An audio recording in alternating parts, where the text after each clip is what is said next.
Ready to give up on STM32 UART DMA, but I have something that actually works. Just repeat after me.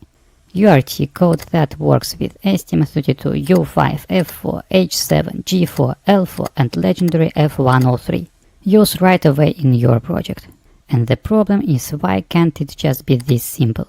Why can't we have simple read function, simple write function, read some values A and B, add them together and send the result back? It can be done, but what you usually face is, should it be DMA or interrupts, how to handle buffer overflows and why your code still fails. That's the problem with implementing simple and robust COM read and write functions. And the solution is not to reinvent the wheel. Instead, use the proven approach and use it now and learn how it's made later. Don't waste your time, just start using it right now. Include UART.h serial library to your project. It's universal serial library, which provides simple and efficient functions to work with serial port.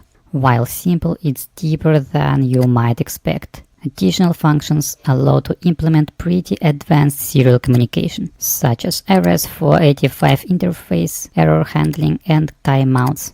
And as a bonus, we have a working printf implementation based on this serial library. Just include this UART stdio file from the lib folder. But for beginners, these three functions are sufficient. It's all DMA based and you will have reliable reception and transmission without wasting MCU resources, thanks to circular receiving DMA and DMA for transmission. Forget the common but misleading belief that UART should use polling interrupts or DMA depending on the task. This will save you time and money. The only hard part of this approach is configuring the serial port in STM32CubeMX. You need to enable both DMA channels and set RX to the circular mode. And don't forget to enable global interrupt and set required serial port speed.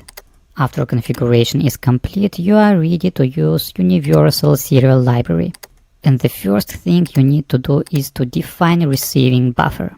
Make sure that its size is enough for your application. After receiving buffer is defined, you pass it to the cominit function.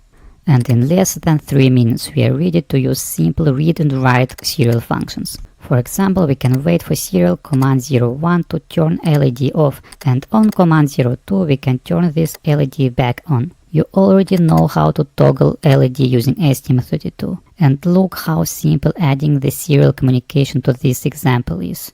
Now let's test it. Note how command 01 turns the LED off and command 02 turns it back on. Now let's try to send some data back to the computer. When STM32 board receives command 03, it will send 5-element array back to the computer using com_write function. And as expected, we see 1, 2, 3, 4, 5. You can send any data using this approach back to the computer. And in the next example, you will read 2 more bytes after command 04. Variables A and B will be read from the serial port, summed together and sent back to the computer using com_write function. Let's test how it works. Use 2 and 5 as parameters and the sum should be equal to 7. Response is correct. 1 plus 1 equals 2. 9 plus 1 equals 10, which is 0A hexadecimal.